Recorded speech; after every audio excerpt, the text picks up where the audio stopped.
Welcome back to News Tonight. Now, AIADMK General Secretary Jayalalitha has called for a People's Telegram campaign to dismiss Union Telecom Minister A. Raja over the 2G spectrum scandal has met with good response from the party cadres.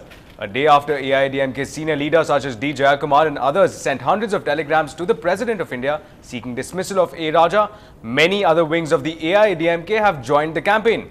AIADMK's lawyers wing sent telegrams from the BSNL office at the Madras High Court today.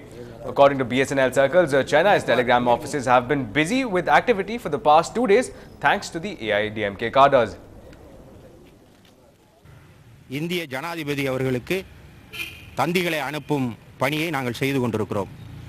ஜனாதிபதி அவர்கள் இந்திய நாட்டை காப்பாற்றுவதற்காக உடனடியாக நடவடிக்கை எடுத்து தொலைத்தொடர்புத்துறை அமைச்சர் ராஜாவை பதவி நீக்கம் செய்ய வேண்டும் என்று கேட்டுக்கொள்கிறோம். எங்களுடைய கோஷம் remove Raja save India. Now, another issue that must be featuring big on the DMK's agenda is of course the Kaveri issue. That issue lifted its head yet again today. There will be an all-party meet on the water wars very soon. The Chief Minister has urged all political parties to unite on the Kaveri issue. Karnandi said that no hasty decision would be taken on the Kaveri issue as it might result in a standoff. This after the AIADMK alleged that the government is not doing enough to secure the state rights on the Kaveri issue. Meanwhile, opposition parties including the VCK, PMK and the CPM have all agreed to an all-party meet on the issue. Now, is onion worth its weight in gold? Now, this might not seem not like too stark a comparison as the onion prices skyrocket. Do onion tears await our households? Our reporter Pratiksha tries to get us an answer. Well, with the beautiful monsoon rainy season finally setting in Chennai, I do know that the onion pakoda is something that will be on all our minds. But even that may just become difficult to get. We are joined by a shopkeeper in Perungudi. Madam, onions வந்து இப்ப எவ்வளவு ஆகுது? 40 ரூபாய்மா. 40 ரூபாய். இது எவ்வளவு நாளா இந்த இவ்ளோ பிரைஸ்? 2 நாளா. Well, as she said, the price of onions has increased in just the last 2 days, and here's why.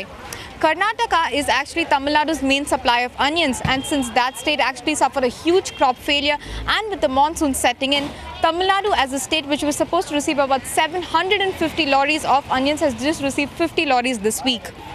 And the state is reeling under this huge increase in the price of onion, which is actually a very important ingredient in all our cooking. In Chennai, Pratiksha for NDTV Hindu. So there you have Pratiksha explaining the economics behind the tiers, the possible onion tiers in your households. Moving ahead, as inflation concerns reign supreme, the RBI has been consistently hiking key lending rates. Now imagine buying a fridge today as loan rates climb. What will be the impact on your EMIs? NDTV Hindu tells you how this pinch in your pocket is going to result in you shelling out more money. There is an erroneous view that you can't use monetary fiscal policies because we've got food inflation.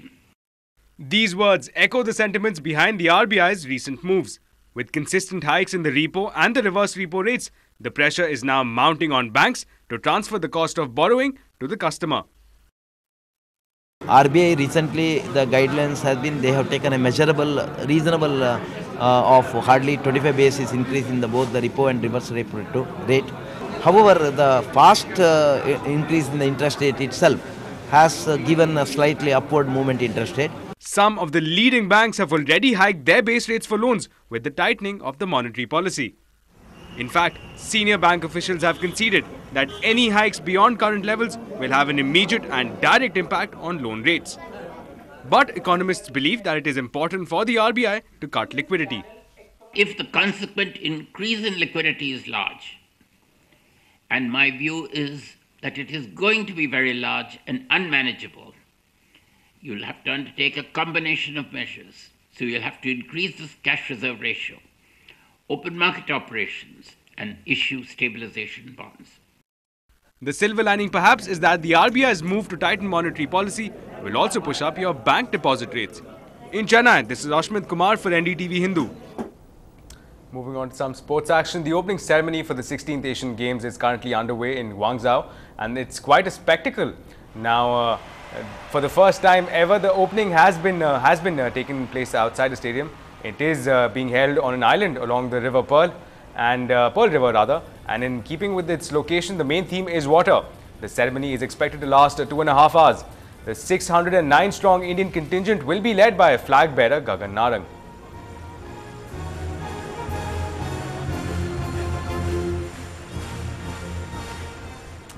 On to some cricket action now. It was pretty much even Stevens on day one of the second test between India and New Zealand. The Kiwi top order made hay while the Indian bowlers staged a late comeback. Let's take a quick look at action from day one. India couldn't have had a better start. New Zealand's version of Sehwag, Brendan McCullum, sent back by a peach of a delivery from Srishant. The Kochi pacer was on fire and he almost had his second wicket soon after, but replays showed it was a no ball and Martin Guptill was called back. Guptill had been edgy to start with, but he settled down soon enough, looking the most comfortable of the Kiwi batsmen.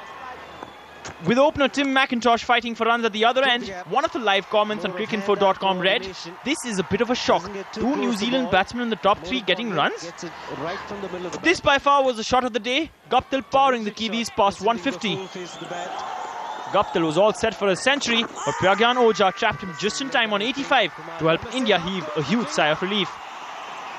But McIntosh took over from Guptill and the momentum stayed with the Kiwis. Good shot. Used his feet well and has gone over that short mid-wicket fielder. This wicket though changed things around a bit. Ross Taylor caught fishing by Zaheer Khan. Rahul Dravid had a tough chance to end McIntosh's innings, but Lady Luck would stay with New Zealand. And then McIntosh became the first Kiwi opener to hit a century in 6 years. What a comeback after a pair in the last test. The day though would end in the balance as McIntosh fell just minutes before stumps on 102. The Kiwis solid for 258 for 4, but not enough for an entire day's play. Right, so we'll be keeping our fingers crossed for day two. But marketing mantra or movie magic? We debate about the best way to fill theatres. That'll be up on the other side.